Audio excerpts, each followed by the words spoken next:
For tonight Majlis to start, I would like to request Musa Hassan with a recitation of Quran. Please recite aloud salawat.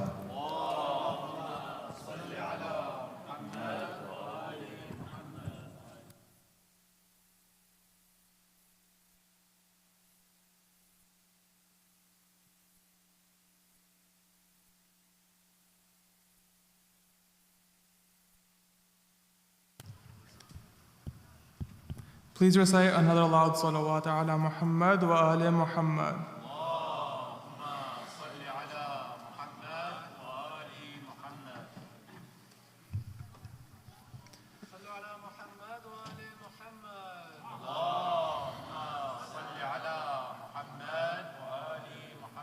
أعوذ بالله من الشيطان الرجيم.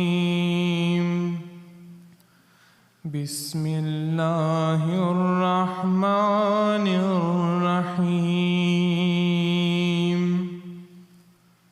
لا أقسم بهذا البلد وأنت حل بهذا البلد ووالد وما ولد لقد خلقنا الإنسان في كبد أيحسب أن لن يقدر عليه أحد يقول أهلكت مالا لبدا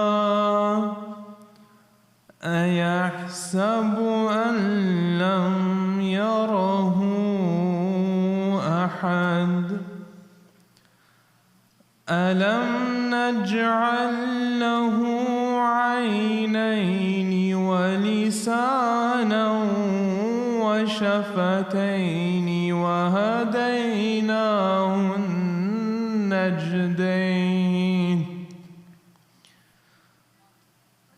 فلاقتحم العقبة وما أدراك ما العقبة فك رقبة أو إطعام في يوم ذي مسغبة يتيما ذا مقربة أو مسكينا ذا متربة ثم كان من الذين آمنوا وتواصوا بالصبر وتواصوا بالمرحمة أولئك أصحاب الميمنة والذين كفروا بآياتنا هم أصحاب المشأمة عليهم نار مؤصدة صدق الله العلي العظيم. Muhammad wa ali Muhammad. MashaAllah, that was Brother Musa Hassan. Now I would like to invite Brother Muhammad Ibrahim for a salam. Please recite aloud salawat.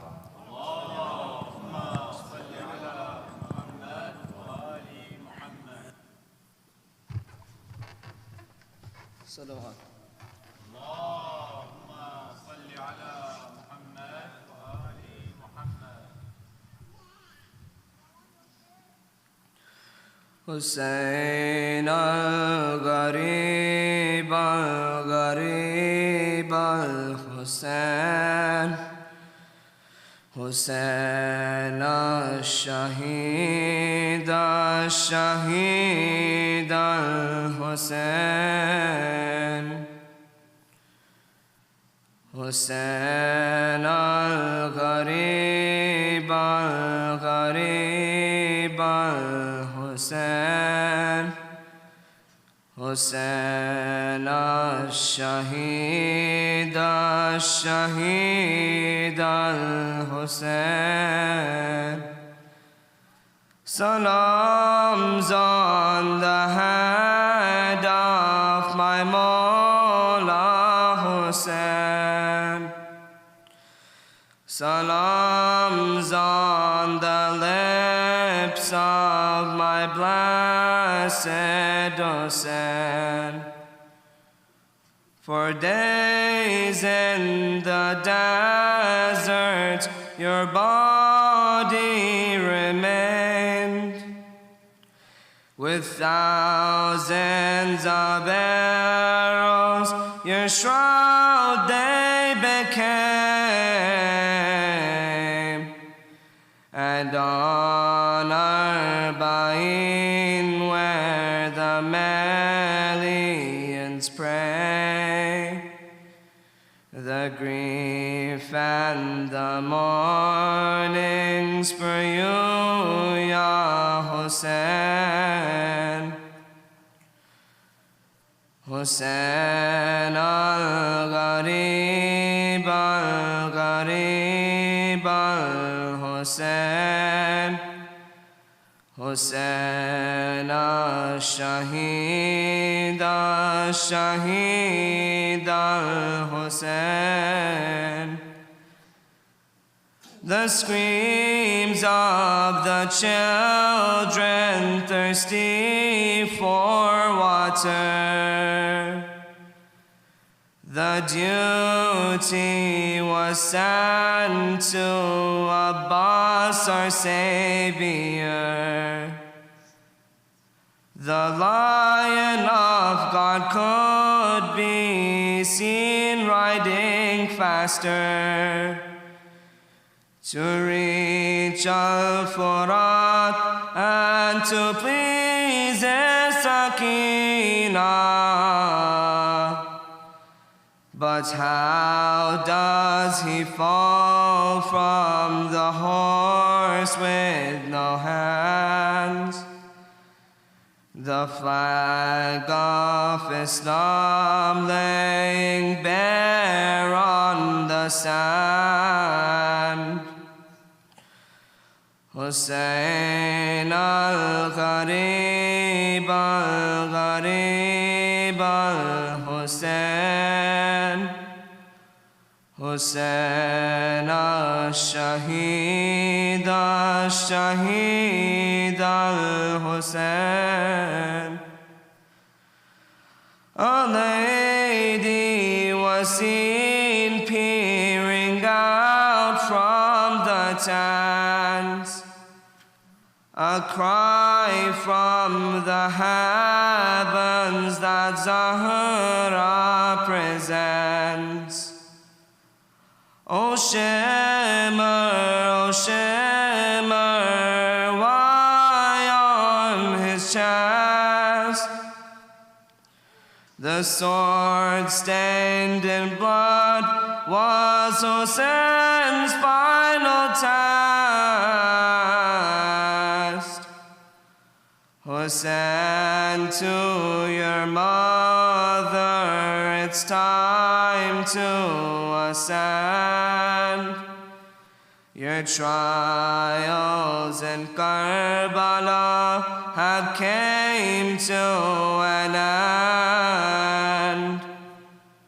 Hussein al-Gharib, al-Gharib, al-Hussein.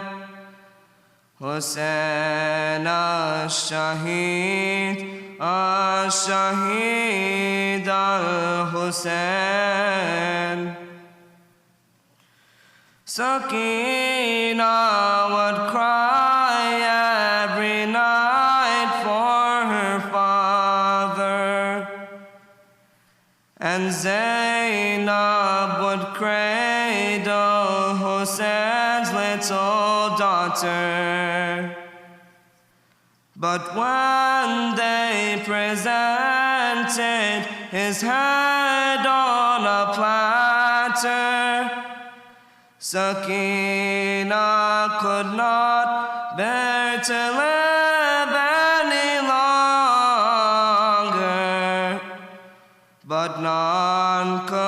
comfort or soothe young Sakina. She died in the present with Zainab beside her. Hussein al-Gharib, al-Gharib, al-Hussein.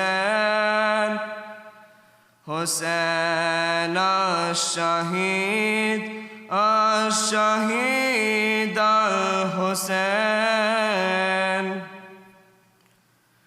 The fire, the burning, the tents up in flames. O Zainab, protect Imam Ali bin Hussein. The soldiers of Yazid want to beat us with chains. The women and children are crying in vain. Oh Baba Ali, please come back and defend us. Your children are waiting for you to return. Hussein al-Gharib, al-Gharib, al-Hussein. Hussein al-Shahid, al-Shahid, al-Hussein.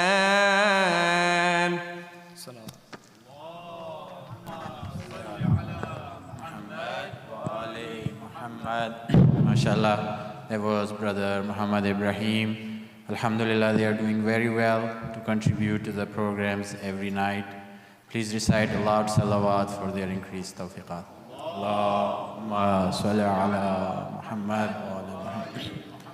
Brothers and sisters, these programs throughout the year, they are run through your support, whether you sponsor a program or you contribute by reciting, by volunteering, or even by attending.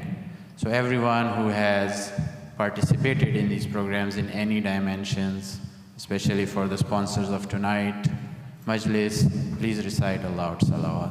Allahumma salli ala Muhammad wa ala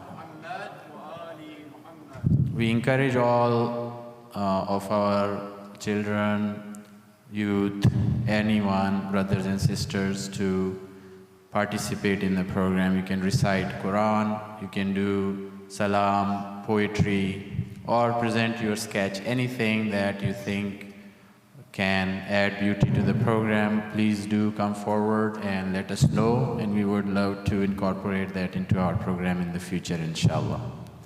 Just a quick reminder to avoid the hallway or gathering in the hallway unnecessarily, so that brothers and sisters have enough space to move around.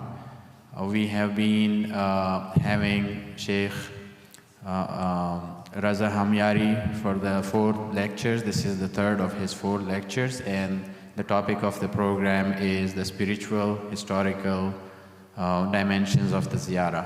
So inshallah, he's going to be delivering the 3rd of that lecture. Tomorrow is the last one. We request everyone to participate in these majalis. Now, I would like to request Shaykh Reza Hemyari to come and address the majlis tonight with a loud salawat. Allah.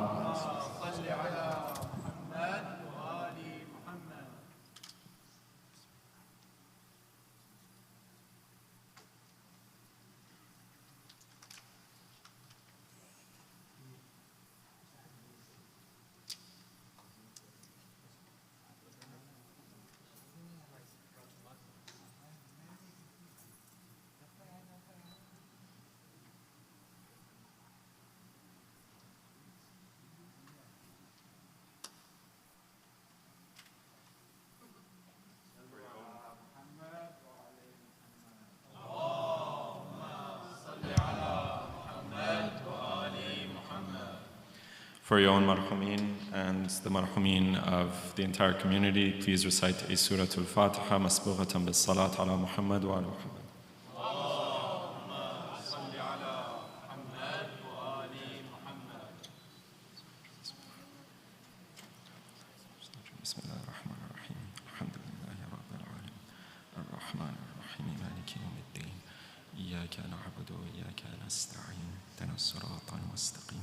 صراط الذين أنعمت عليهم غير المغضوب عليهم ولا الضالين. صلوا على محمد وآل محمد.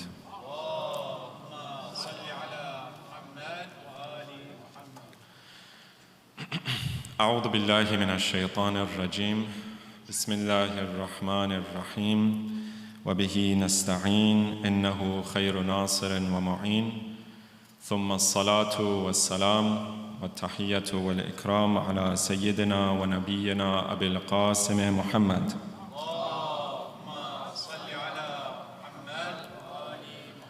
وعلى أهل بيته الطيبين الطاهرين المعصومين، سيما بقية الله في الأراضين وحجته على الخلق أجمعين. السلام عليك يا أبا عبد الله، وعلى الأرواح التي حلت بفنائك.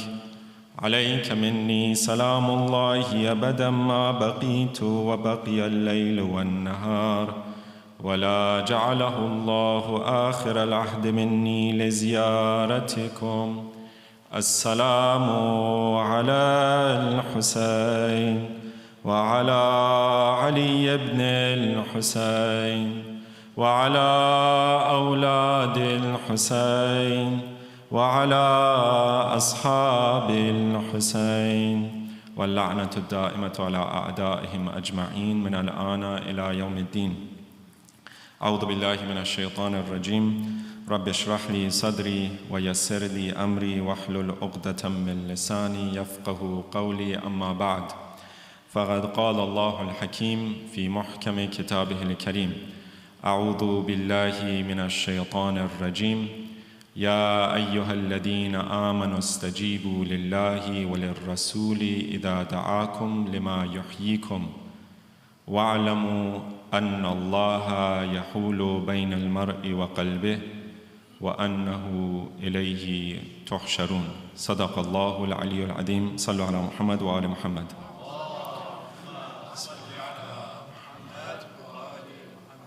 Dear elders, brothers and sisters in Iman, Assalamu alaikum wa rahmatullahi wa barakatuh. In these past few nights, we have been talking about ziyarah and just some of the dimensions that we can explore and we can reflect on when we engage in this ayyam of ziyarah and of aza. Mentioned that these days are the first days in history that the historical event of ziyarah took place on the day of Arabeen. And we began with the definition of ziyarah, that ziyarah is a journey of the soul and of the self and of the body towards a destination, towards an individual who has been sanctified by Allah for his sacrifice. And in particular, the highest level and the highest reward is the ziyarah of the Ahlul Bayt and of Abu Abdullah al-Hussein.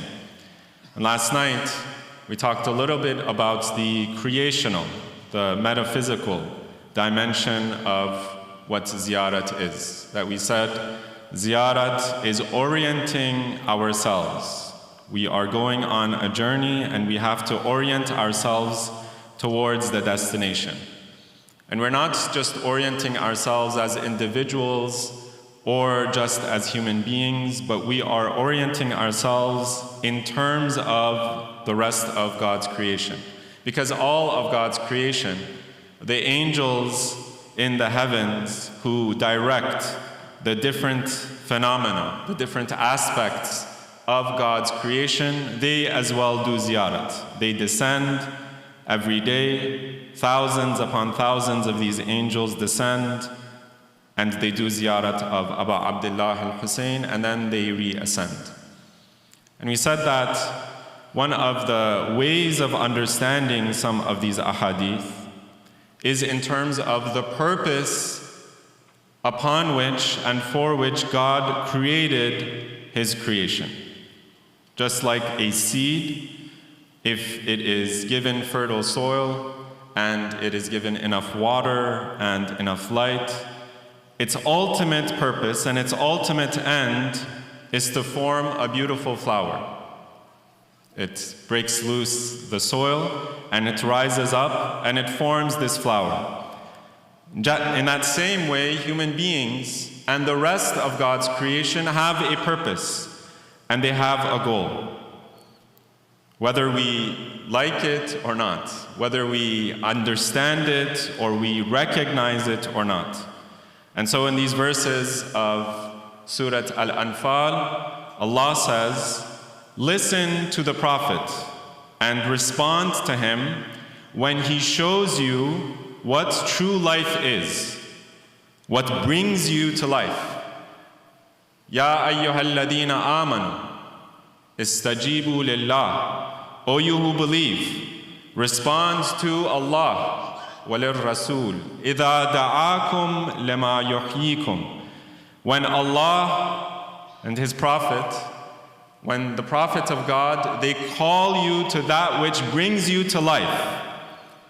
All of those people who spend their entire days and their entire lives in frivolous and in unimportant behavior, they think that their lives are just what the lives that they live. Lives of comfort, lives of acquiring wealth, lives of sometimes even caring for their family as an end in and of itself. They don't think about the ultimate goal of their life. The fullest fruition and flowering of a human being is not how much wealth or how much power and how much status he has, or even how large a family he has, or how many people he can feed. But ultimately, it is your relationship with Allah. It is how you are directing your life in terms of Allah.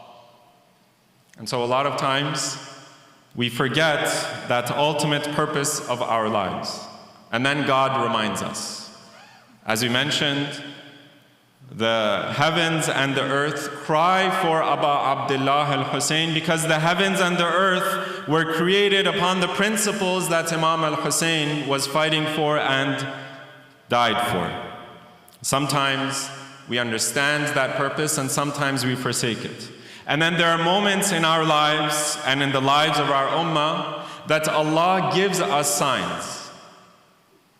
And unfortunately, we turn a blind eye. I gave the example in the story of Muawiyah. The 41st year after the Hijrah, there were signs for the people of Medina when they were given the command by Muawiyah to destroy the mimbar of the Prophet of Islam, one of the most sacred memories and mementos from the Prophet, the place where the people of Medina would look up to the Prophet and they would hear the words and the voice of the Prophet. And Muawiyah, one after another, is trying to erase the memory of Rasulullah. And in this moment, the 41st year, Allah gives them a sign. He makes the earth quake and the heavens turn dark. And the people, they turn a blind eye to that sign because they did not understand the connection between the moral and the spiritual universe and this universe that they are a part of, the political and the material universe. And they divided that. And they thought that if we do not listen to Muawiyah, then maybe he will take away those things that we hold dear. Maybe if we ask forgiveness tomorrow from Allah, then we can do that. But we cannot ask forgiveness from Muawiyah. He will bring down his iron fist. And so the Muslims, over time, they turned a blind eye to these signs until a moment came when Muawiyah was willing to not just destroy the superficial and the physical aspects of that memory of the Prophet, but he would one after another target the ashab of Rasulullah. And he would then make it a custom, and we have all heard this history, but the process is important, because the aim of Muawiyah and the Banu Umayyah was to destroy and to make the Muslims forget any semblance and any memory of Rasulullah. And that is why Muawiyah would command, and he would make it a responsibility of anyone who would come and speak to the Muslims that they now have to curse Amirul Mu'mineen, Imam Ali. The one person who was seen as, without a shadow of a doubt, one person who was seen as the criteria for truth. If you want to know what Rasulullah said, go and ask Ali. If you want to know the ahkam of Allah, want to know the tafsir of the Quran, go and ask Ali. And so Muawiyah begins to undo many of these memories of the Prophet. And he begins to replace them with his own memories and with his own symbols. We see this process unfolding in history. And the Muslims, unfortunately, they are turning a blind eye. Until a moment comes when the grandson of the Prophet of Islam, these very same ummah, they are willing to shed the blood of Imam Al Hussein. It's a process. And in every society, this process is occurring. This illness is seeping into the hearts of every individual. And we look at our lifetime today. Think about our leaders. Before I get to the topic for tonight, which is about the ethical dimension of ziyarat, I'd like to just mention this ziyarat of Arabeen. As we all know, ziyarat is not just a journey, but one of the main ways that we think about ziyarat is also in terms of certain words and certain writings that we have from the Ahlul Bayt. Ahadith that the Ahlul Bayt give us on how to do ziyarat and what to say when we are near the haram of Imam Al Hussein or any of the other Ahlul Bayt. And so when we think about ziyarat, we think about ziyarat Ashura. We think about ziyarat Amin Allah. We think about ziyarat Arabeen. And this is the day of Arabeen, the night of Arabeen. And so I just want to mention and recite for all of you one section of this ziyarat. Sallu ala Muhammad wa ala Muhammad.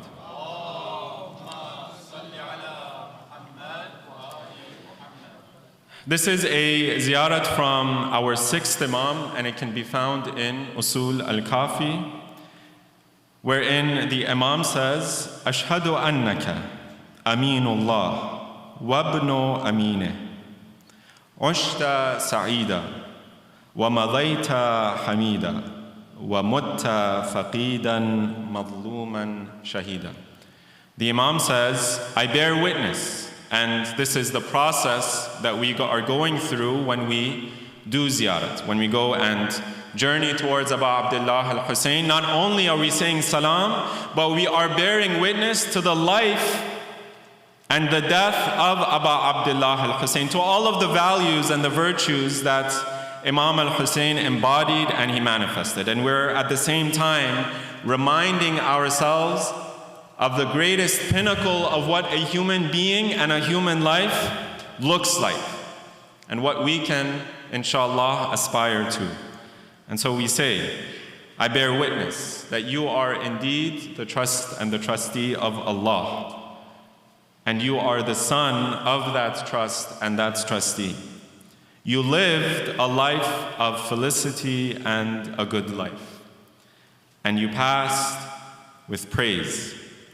And then you were killed while you were lost among this ummah, and you were oppressed, and you reached the stage of shahada. You became a shaheed.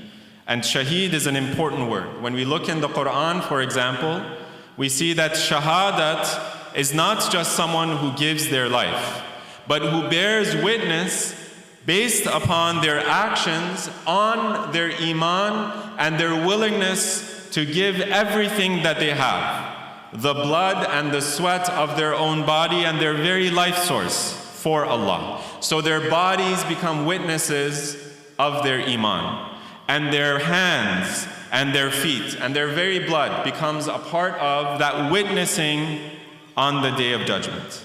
وَمُتَّ فَقِيدًا مَظْلُومًا شَهِيدًا. I'd like to mention tonight, just spend the few moments that we have thinking about this ethical dimension.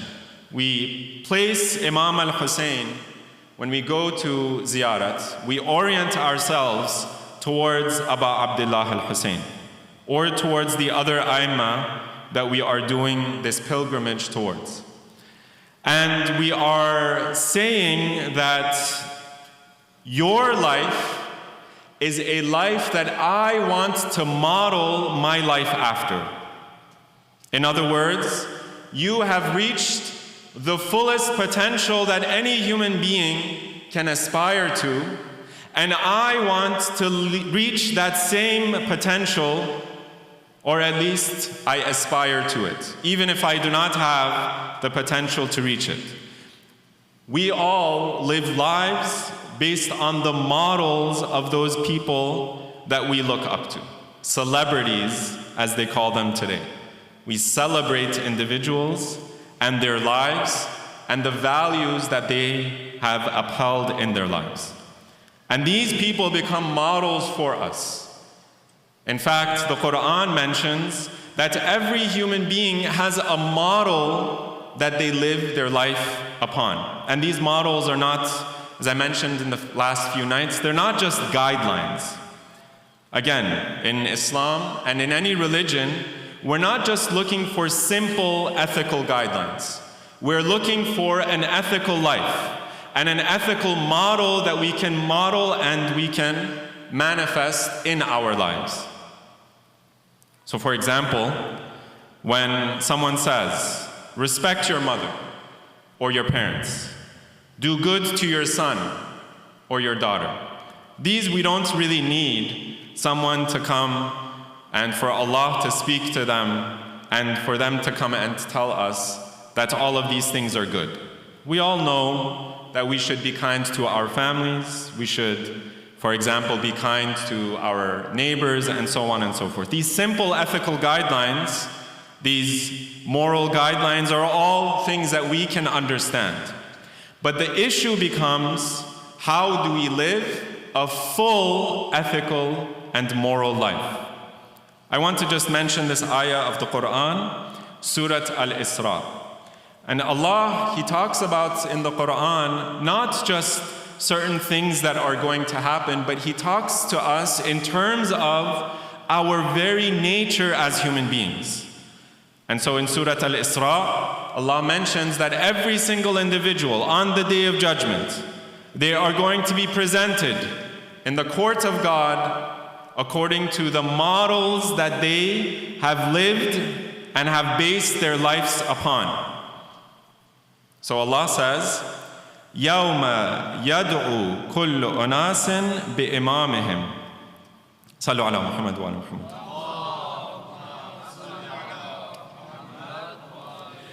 يَوْمَ نَدْعُو كُلَّ أُنَاسٍ بِإِمَامِهِمْ. Allah speaks to us in terms of the dynamics of our very nature as human beings.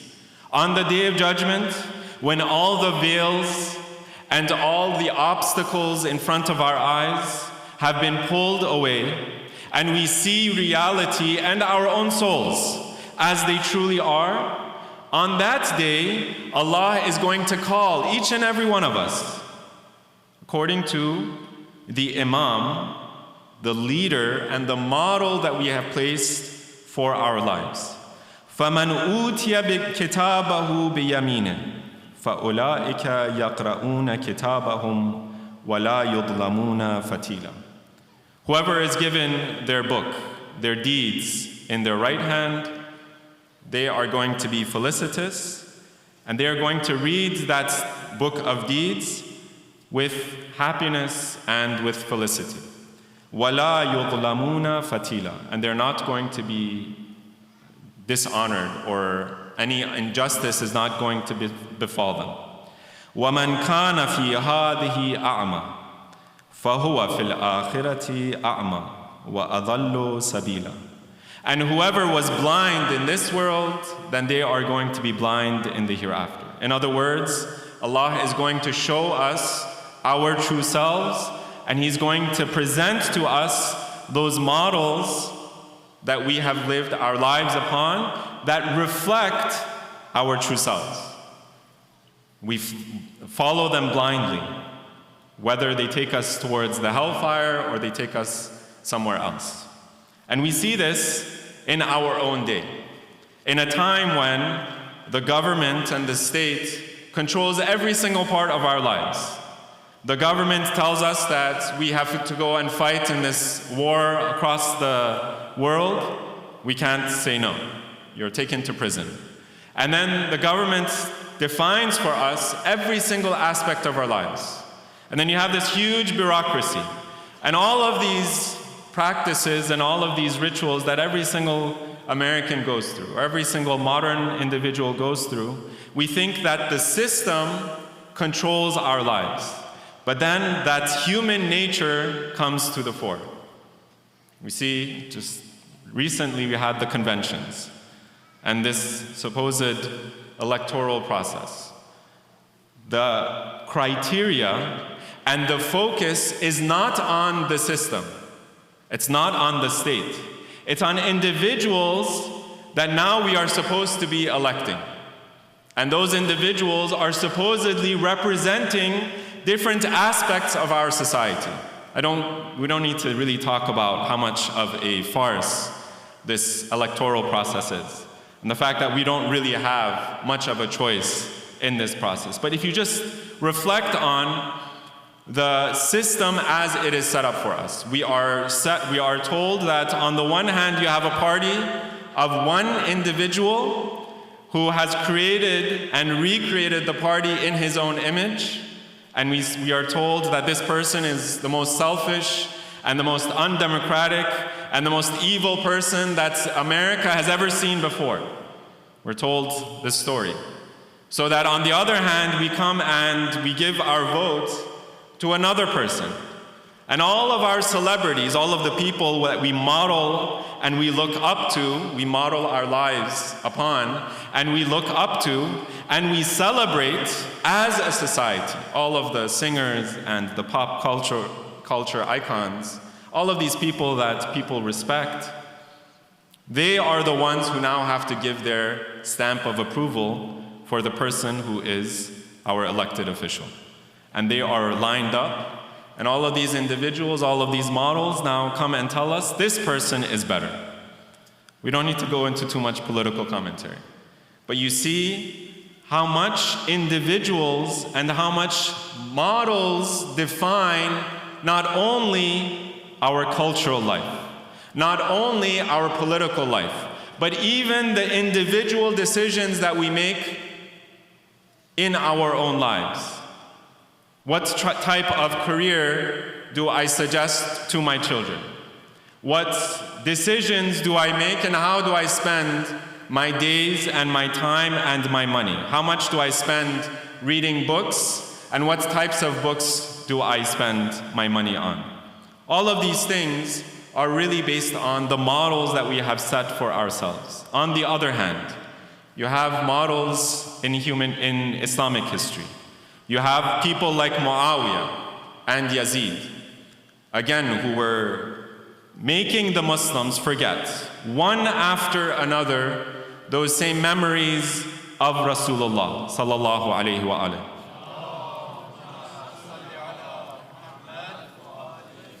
And we don't need to go into that story either. We have all heard that Muawiyah, he begins to kill and he begins to buy off the Muslims one after another. And whoever wanted to rise up or whoever wanted to criticize Muawiyah, one of the differences between Muawiyah and some of the previous khulafa was that the previous khulafa, they would at least hear criticism. But if a person stood up in front of Muawiyah or in front of Yazid and they criticized the actions of Yazid or Muawiyah, that person's head would be on a platter. And the Muslims, they are now afraid. And they have this cowardice and this fear filling their hearts. And then they, at one point, think that this is what true rule is supposed to look like. Amirul Mu'mineen, Khalifatul Muslimin. And in fact, Muawiyah calls himself not just Khalifatul Rasulullah, but Khalifatullah himself.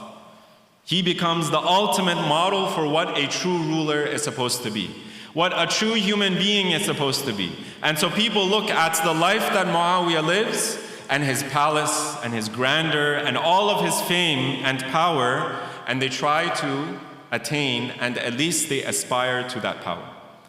But then the Ahlul Bayt come, and they show us what it means to Ushta Sa'idan, to live a life of felicity. I mentioned we have simple ethical guidelines, but then an imam comes and he shows us not just simple guidelines to be good, to fast and to pray, but he shows us what that means in a full human being's life. When we think about ethics, when we think about values and virtues, we are thinking not just about things in our minds or in our hearts, but we are thinking about them in terms of ultimate priorities in our life. So when we look in the life of Amirul Mu'mineen, think about this question. If a person comes and rises up against the Khalifa that Allah himself has established on the earth, person is now criticizing. We already got the model of Muawiyah. Criticize Muawiyah and you will be killed. Whether you are a companion of the Prophet or you are just a lowly person. And then you have the model of Amirul Mu'mineen, Imam Ali. Person who Allah himself has designated as the Khalifa, as the Imam. And now the Muslims are recognizing who this Imam is. So we think about righteous and just rule. It's not just a normal person. It's a person of Amirul Mu'mineen's caliber. And then there are people who rise up. Not just foreigners, not just strangers, but people within the army of Amirul Mu'mineen. When Amirul Mu'mineen, Imam Ali, he goes to the battle of Safin, people from within his own army, they rise up. When Muawiyah and his army, they put the Quran on the spear. The Khawarij, they were people, not just a people of ignorance, but they were a people of devotion, a people of religious and knowledge of the Quran. They were not just normal people. It is said that about these Khawarij that they would spend the night worshiping Allah. And they would spend their days fasting for the sake of God. They would read the Quran, and they knew the Quran so well that when Amirul Mu'mineen Imam Ali sends Ibn Abbas, his cousin and his own student, to go and argue and arbitrate with these Khawarij, he says, don't argue with them over the Quran, because they know the Quran and you know the Quran. And then they're going to come up with arguments, and then your cause is going to be left to the wayside. So these Khawarij were people who had knowledge and they had practice. They had some of those individual virtues, but they didn't know how to put it together. And then a person like Amirul Mu'mineen comes. When these people, they rise up and they even kill some of the companions and the soldiers of Imam Ali. Imam Ali can go and hunt them down to the ends of the earth.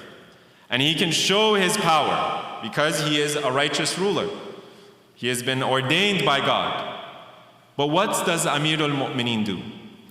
He says that after I have been killed, now think about the virtue that Amirul Mu'mineen is displaying. He's saying the priority of the Muslims and the Muslim Ummah is not to go and destroy and to kill and to plunder my enemies. but it is to think about truth. That is the priority of the Muslims. And so it is said that Amirul Mu'mineen, he gives this wasiyah after he has passed. لا تقاتل الخوارج بعدي فليس من طلب الحق فأخطأه كمن طلب الباطل فأدركه. Don't go and hunt these Khawarij down. Don't go and fight with them after I have gone. I know how to deal with these people. And he says this, and he gives the reason for it. Because a person who tries to attain the truth, but he makes a mistake in that process, is not like a person who is trying to go towards evil and cause corruption. And then he hits his mark. And he does the actions that he needs to corrupt other people. So Amirul Mu'mineen, he displays for us not just that you have to be a righteous ruler, not just that you have to be powerful and you have to be courageous in battle, but he also displays for us what those highest priorities of the Muslim Ummah should be. Sallu ala Muhammad wa ala Muhammad.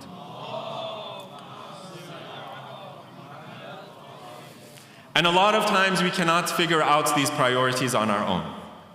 On the one hand, we want to educate our children, and we want to show them the right way. We see that they're making a mistake in their career, or they're making a mistake, and we want to stop them, and we want to show them and hold their hand and turn their direction towards the right path. So we have to show some wisdom in these moments. It's not just about hitting the right target or guiding our children towards the right conclusion, but it's about giving them the processes and the wisdom to be able to prioritize the more important things in their lives. And so sometimes it might require me to be silent and to let my child make the mistakes that he is supposed to make. And then he grows up and he learns from those mistakes. And then later on, if he has acquired that wisdom, then he will come back to me and he will listen to me. And at other times, I do have to hold my child's hand. It's not a free market and I can let my children do as they please. What I have to do is figure out in this moment, what is the priority? Is this the moment that I can let my child free and for him to make the mistake? Or is this the moment that I have to hold his hand? We see the same process occurring in the journey of Abu Abdullah al-Hussein. One of the companions of Imam al-Hussein was a man by the name of Zuhair ibn Qayn, a man of bravery, a man of courage, a man of the army. Again, we're thinking about the different virtues that a human being can display in his life. Zuhair, he thinks about the journey of Imam al-Hussein as a journey of victory in battle. And so he's trying to situate and strategize in that journey.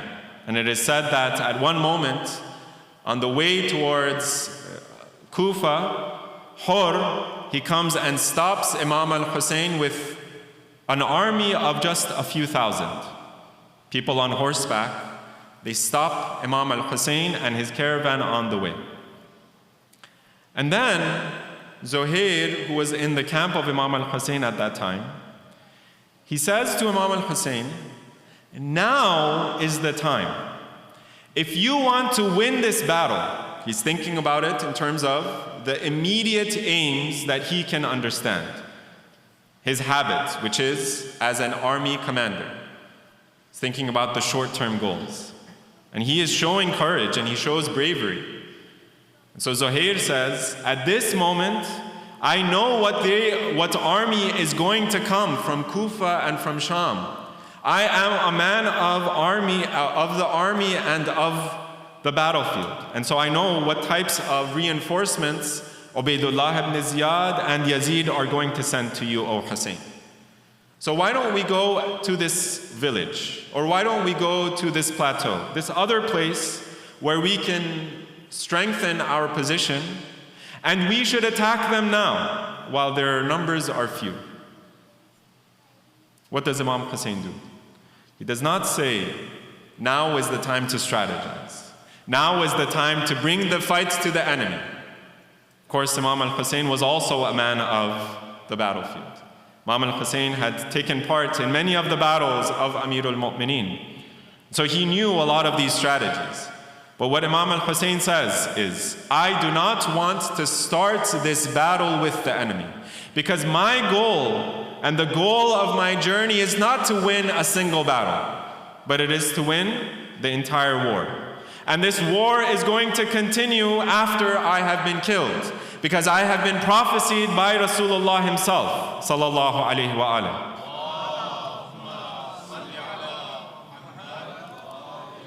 I have been prophesied that I am going to sacrifice my life for the life of this ummah, and for the future of this ummah, and for the soul of this ummah. An ummah that is losing its path. And I have accepted that sacrifice. And so Imam al-Hussein, he gives one excuse after another.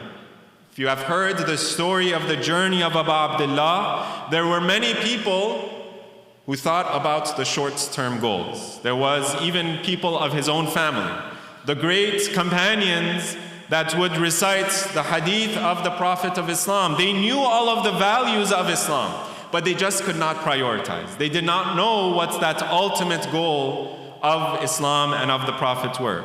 And so it is at this moment that the beauty of Imam al-Hussein's message becomes clear. Imam al-Hussein says to Zuhair, "Ma kuntu la'abda'ahum bil-qital." لَأَبْدَأُهُمْ بِالْقِتَالِ. I do not want to start this battle, because my battle is not with the spears and the swords. My battle is one of the hearts. And I want to guide these people. And so it is said that at every moment, at every station, Imam al-Hussein would remind the enemy soldiers of who he is, and who his parents are, and who his grandparents are. And then he would remind them of the message and the mission of the Prophet.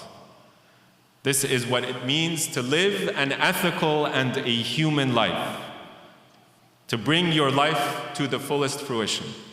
And then we look at Lady Zainab. We said akhlaq and ethics is a matter not just of knowing individual points, but it is a matter of living a life based on a priority and a hierarchy, knowing what our ultimate goal is in life. But it is also understanding our context and our place in society. And so when the events of Karbala end and Ashura has happened, it is said that Lady Zainab and the haram is brought in the front of Ubaydullah ibn Ziyad. Now you can imagine this scene. Lady Zainab, Kulthum, Imam Zainul Abidin, and all of the little children. They are in chains, and they are bruised and bloodied, and they are hungry.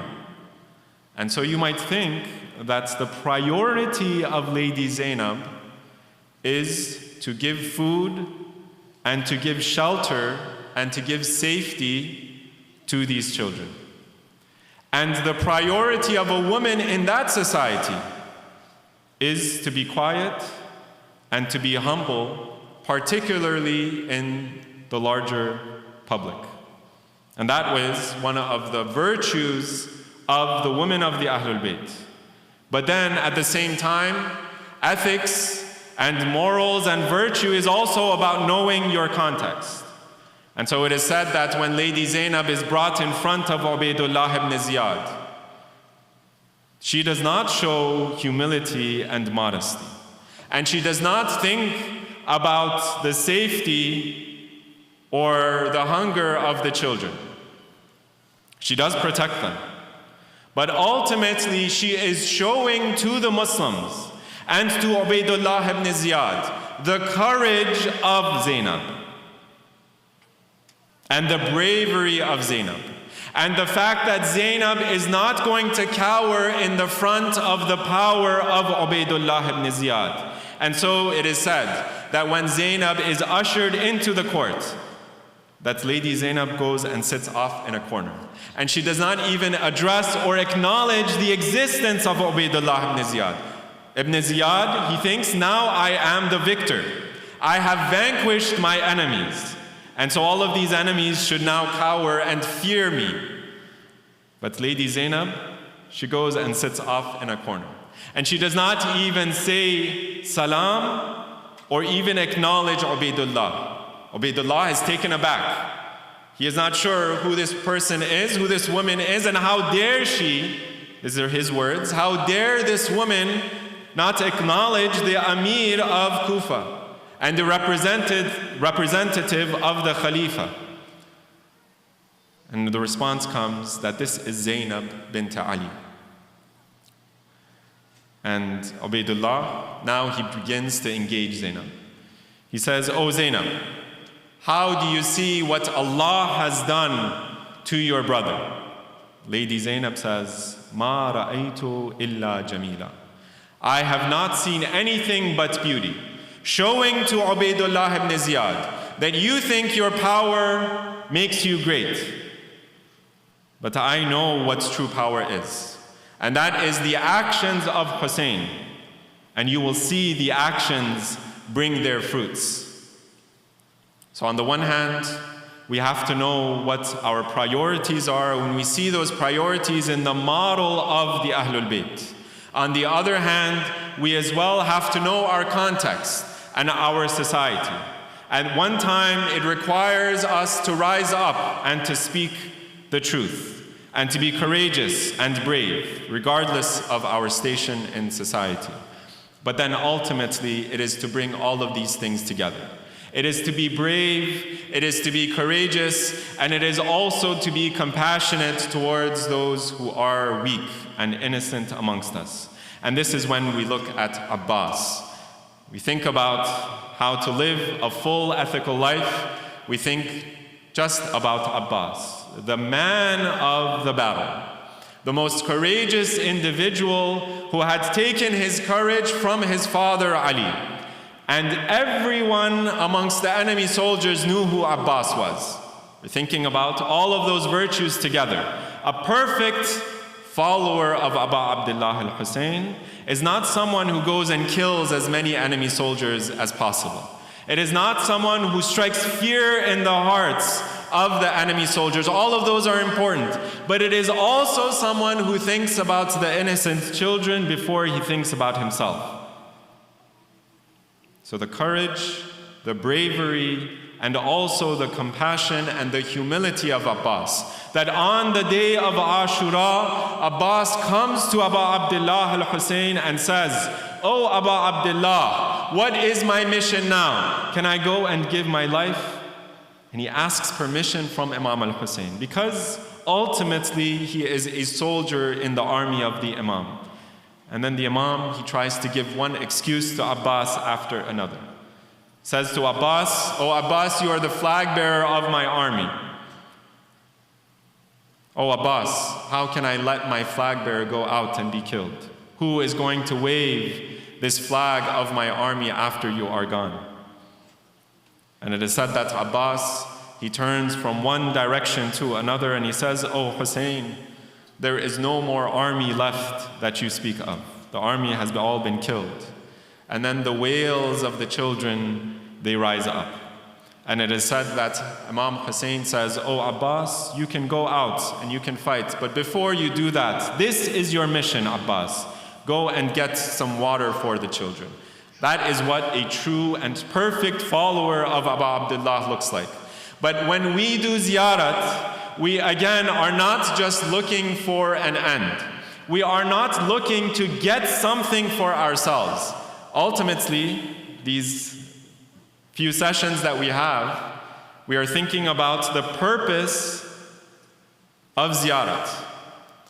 Ultimately, when we are journeying towards Abu Abdullah al-Hussein, the highest level of our journey is showing our love for Imam al-Hussein. And so we can talk about virtue and about courage and about compassion and all of these things. But ultimately, the thing that changes our lives is our love for Allah and for the awliya and the aimma of Allah Himself. There's this beautiful line of poetry, and then inshallah we will turn our direction towards Karbala. The poet says, Ya ey morq ishq, ey morq sahar, ishq ra ز پروانه بیاموز چو آن سوخته را جان شد و آواز نیامد. A lot of times we think about how can I improve my life? How can I improve my relationship with my children?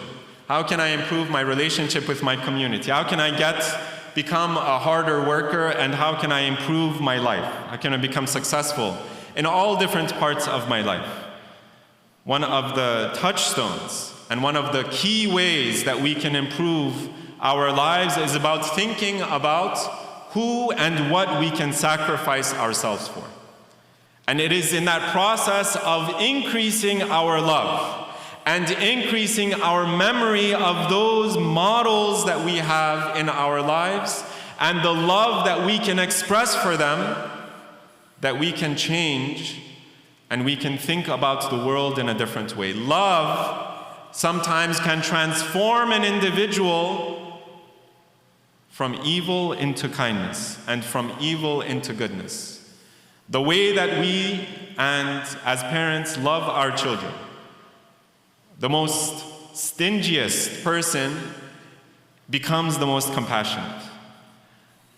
The most selfish person, when they have their own children, they become the most selfless people. They are willing to give their own lives for their children. And sometimes the hardest people and the hardest hearts become melted because of the people that they love. And so if we can increase this love for Aba Abdullah and for the rest of the Aimma by doing ziyarat, by reminding ourselves of them and of their lives, then we can become like the butterfly. The poet says, "Oh, you nightingale." Nightingale is known for the beautiful song that it sings. And it talks a lot, and it sings a lot. It says, "Oh, you nightingale, learn love from the butterfly. Because the butterfly will give its life, and then it won't even say a word. It won't look for an effect or a result. It's not thinking about how am I going to get the results that I'm looking for? How am I going to improve the life that I have? It gives its life willingly and out of its love." And we see the same result in the companions of Abu Abdullah al-Hussein. Before the events of Karbala, we see Maytham. He gives his life because of his love for Imam Ali. He was told that this is the tree that you are going to be sacrificed and you are going to be crucified upon. This is the tree that you are going to be hanged upon by my enemies for your love for me. And Maytham does not turn his back. He does not go to the farthest reaches of the earth that he can find. Maytham, he goes and he feeds that tree. And he waters that tree. And it is said that sometimes he even prayed by the tree that was going to be the symbol of his love for Amirul Mu'mineen. And then we have the example of Jabir. Tomorrow and tonight are the night of Arabeen and the day of Arabeen. And it is said that a person like Jabir ibn Abdullah al-Ansari, one of the companions of Rasulullah, and the companions of Amirul Mu'mineen, and the companions of Imam al-Hussein, he begins a journey towards the land of Karbala. He had heard what had happened to his beloved Hussein.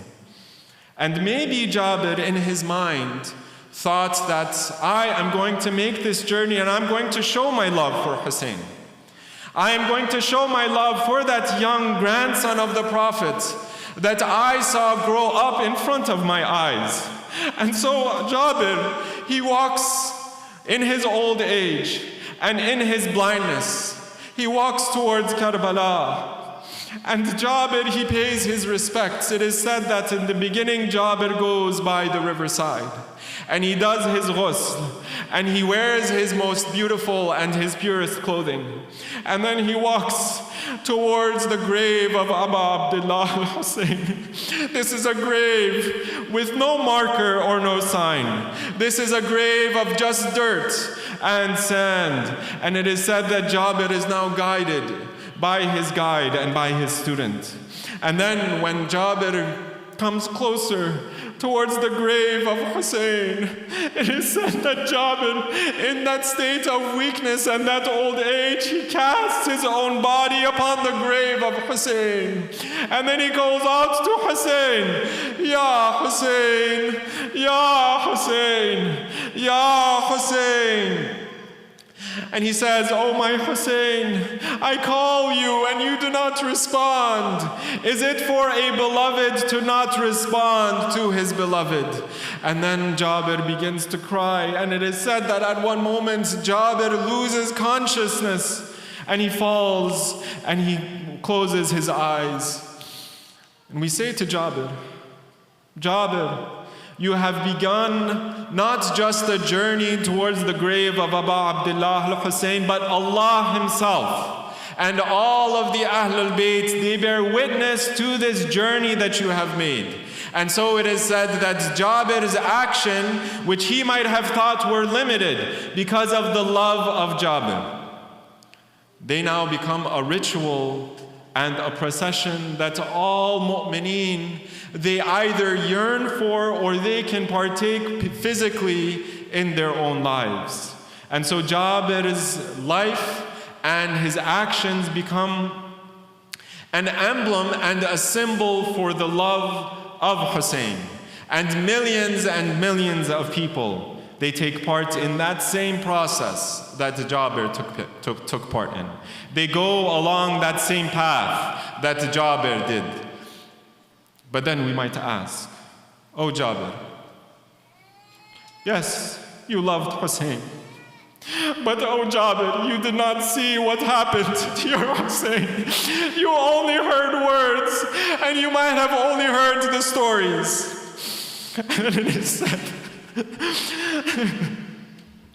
And it is said in some accounts that when the caravan comes back to the plains of Karbala, they begin to recount what happened on that day of Ashura. فقدنا ها هنا روحا وريحانا وزيتونا وتينا فقدنا ها هنا قمرا مضيئا بنور هداه يهدي التائهين. This is the land that we have lost all of the blessings that Allah has promised to the mu'mineen in this world. This is the land that we have lost our comfort and our ease. And this is the land that we lost our peace. This is the land that we lost that moon, that shining moon, through whose light we were guided and was guided all of those who were lost. هنا العباس في يوم عبوس ما قد أمسى رهينا. This is the land that Abbas gave his life. He gave first his two hands and then he gave his eye for Hussein. And yet Abbas did not lose heart so long as he had that water for Hussein and for the children of Hussein. But this is also the land that arrow came and pierced the water skin, and the water began to drip from the heart of Abbas, and all of that hope was destroyed in the heart of Abbas. And then this is also the land that the enemy soldiers, they come up from behind and they hit Abbas. And Abbas, He cannot come now down to the ground and protect himself with his hands. And so Abbas falls on the ground with his face. And then the enemy soldiers, they circle Abbas and they begin to hit Abbas with whatever they have. هنا العباس في يوم عبوس ما قد أمسى رهينا. And when Hussein comes to the body of Abbas, Abbas says, "Oh my brother Hussein, my final testament to you, O Hussein, is to not take my body back to the camp. Leave me where you find me, O Hussein." هنا ذبح الرذيع بسهم حقد فما رحموا صغار المرضعين. This is the land where that infant son of Hussein is being carried by Hussein. This is the land in which that infant son is now slaughtered by the enemy's arrows, and they did not even have mercy upon this infant son. هنا ذبح الحسين بسيف شمر هنا قد تربوا منه الجبين. This is the land that Hussein himself was slaughtered like a young lamb by the sword of Shimr, and his face and his forehead, they were placed upon the dirt. هنا حرقوا الخيام وأحرقوها وقسم فيئا في الخائنين. And this is the land. Oh, my brothers and sisters in Iman, let us take our hearts and our minds towards the day of Ashura. This is the land when the women and the children of Hussein, they had no refuge. This is the land when their final refuge in the tents were set ablaze. This is the land when the children scattered out into the desert because the camps were set afire over their heads. And this is the land that all of the spoils of the bodies of the shuhada and all of the earrings of the little children and all of the treasures and all of the things, all of the possessions that the haram of Imam Al Hussein had, they were taken as spoils of war. And even the body of Imam Al Hussein, the ring on his hand and the shirt and the clothing on his back were not spared. وسيعلم الذين ظلموا أي منقلب ينقلبون إنا لله وإنا إليه راجعون.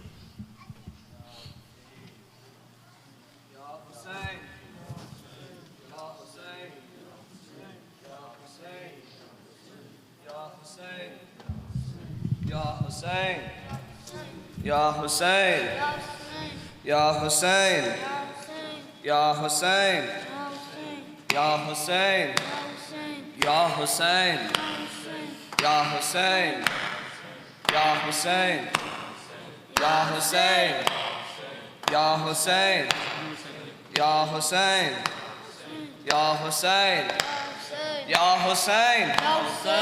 Hussein, Ya Hussein, Ya Hussein, Ya Hussein, Ya Hussein, Ya Ali Abed, Ya Zainab, Ya Ali Abed, Ya Zainab, Ya Ali Abed, Ya Zainab, Ya Ali Abed, Ya Zainab.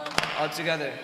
Ya Ali Abed, Ya Zainab, Ya Ali Abed, Ya Zainab, Ya Ali Abed, Ya Zainab, Ya Ali Abed, Ya Zainab. He weeps for his father, she weeps for her brother.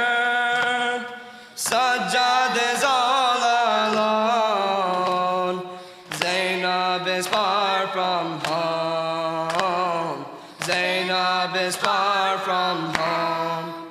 Ya Ali Abed,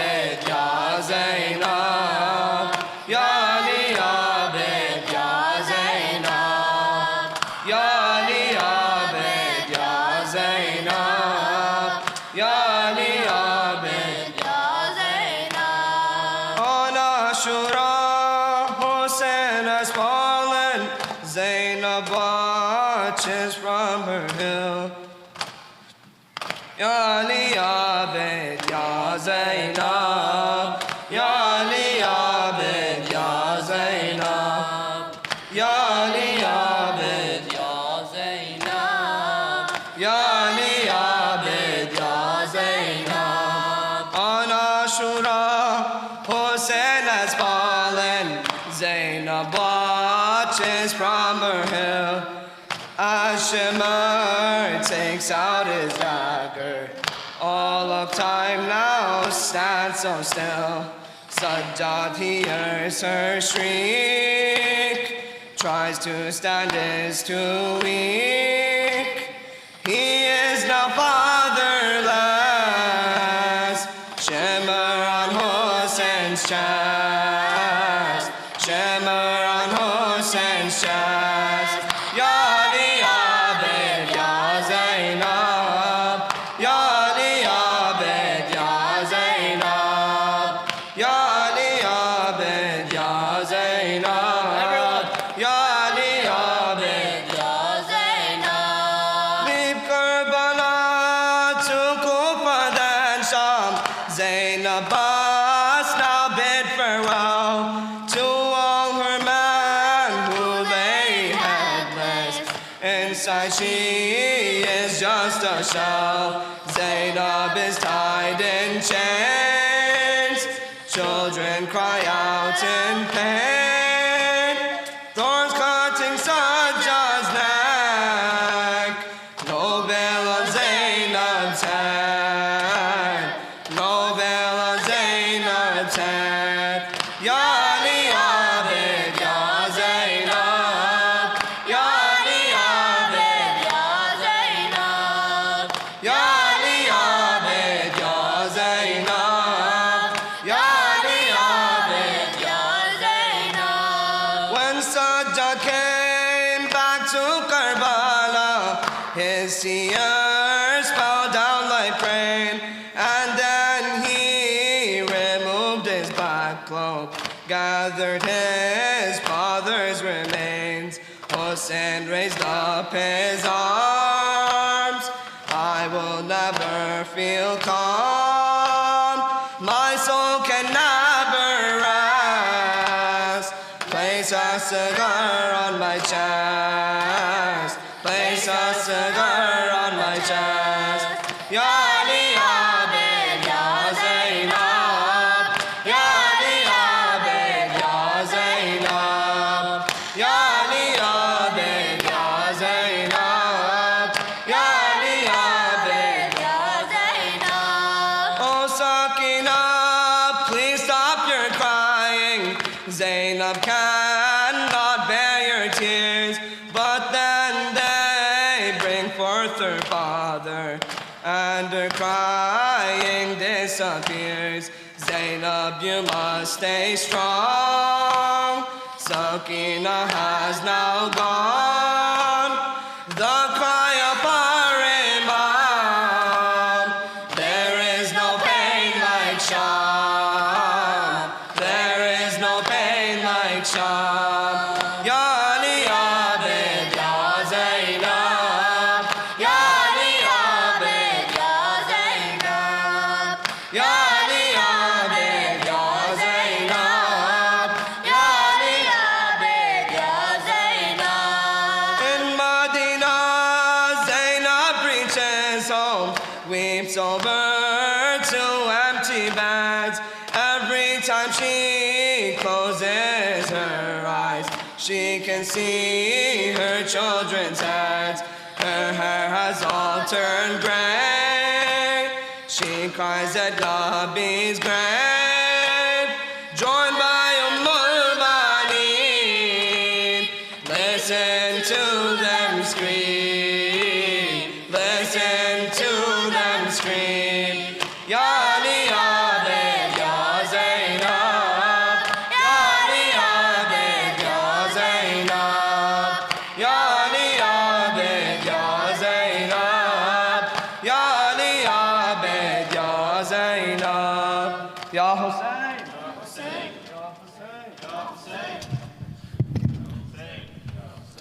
حسين حسين يا حسين حسين حسين يا حسين حسين حسين حسين حسين يا حسين حسين حسين حسين حسين حسين حسين حسين حسين حسين حسين يا زينب يا زينب يا زينب يا زينب يا زينب يا زينب يا زينب حسين حسين حسين حسين حسين حسين حسين حسين يا حسين حسين حسين يا حسين حسين حسين حسين حسين حسين حسين حسين حسين حسين حسين يا حسين حسين حسين يا حسين يا حجة ابن الحسن عجل على ظهورك يا حجة ابن الحسن عجل على ظهورك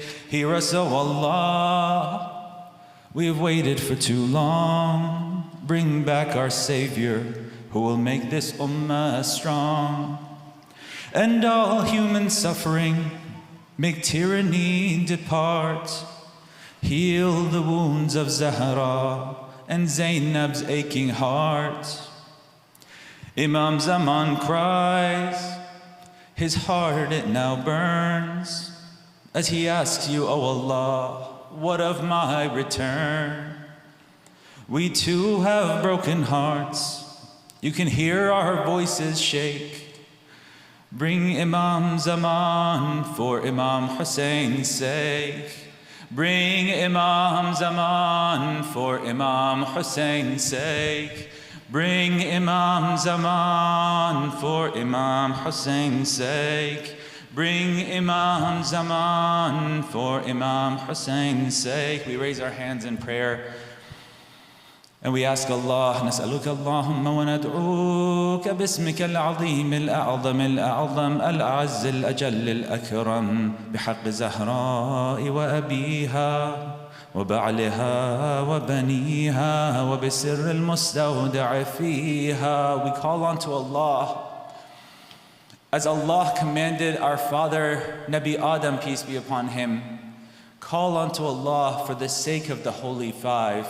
With your ameens, brothers and sisters. Allahumma ya hamidu bihaqqi Muhammad, ya aliyu bihaqqi Ali, ya fatiru bihaqqi Fatima, ya muhsinu bihaqqi al-Hasan, wa ya qadim al-ihsan bihaqqi al-Husayn.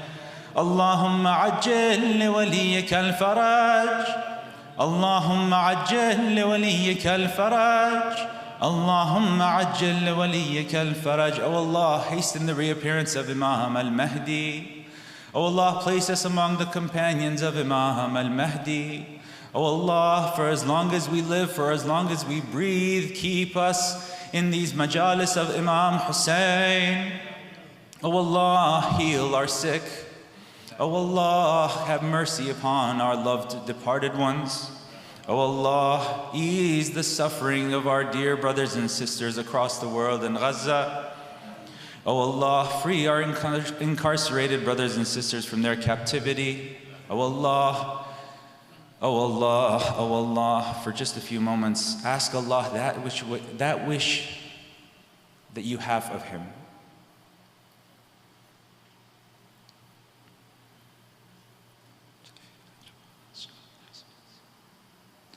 وعجل اللهم في فرج مولانا صاحب العصر والزمان. اللهم صل على محمد وآل محمد. We can recite this dua faraj to all together, inshallah. May Allah answer all of your du'as and raise up all of those innocent and oppressed individuals, mu'mineen, muslimin throughout the world. And we all know that our ultimate answer and the ultimate solution to all of our issues, our own familial issues, community issues, and all world issues, global issues, are all in the hands of Allah Himself and in the fulfillment of His ultimate promise to all of humankind. Let us recite this dua faraj all together. Can end with ziyarat. Bismillahir Rahmanir Rahim. اللهم كن لوليك الحجة ابن الحسن صلواتك عليه وعلى آبائه في هذه الساعة وفي كل ساعة وليا وحافظا وقائدا وناصرا ودليلا وعينا حتى تسكنه أرضك طوعا وتمتعه فيها طويلا. اللهم أنت السلام ومنك السلام ولك السلام وإليك يعود السلام.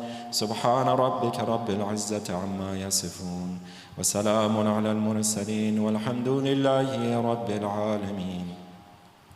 السلام عليك أيها النبي ورحمة الله وبركاته.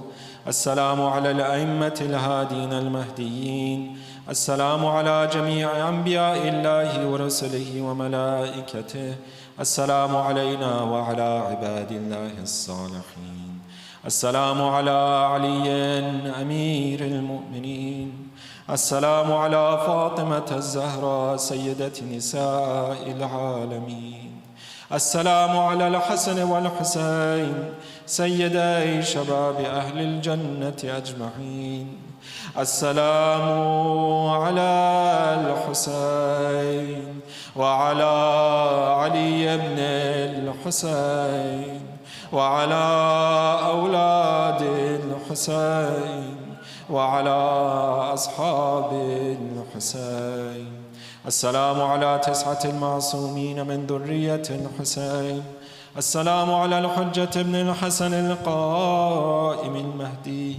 عجل الله تعالى فرجك وسهل الله مخرجك وجعلنا من أعوانك وأنصارك والمستشهدين بين يديك. السلام عليكم جميعا ورحمة الله وبركاته. صلوا على محمد.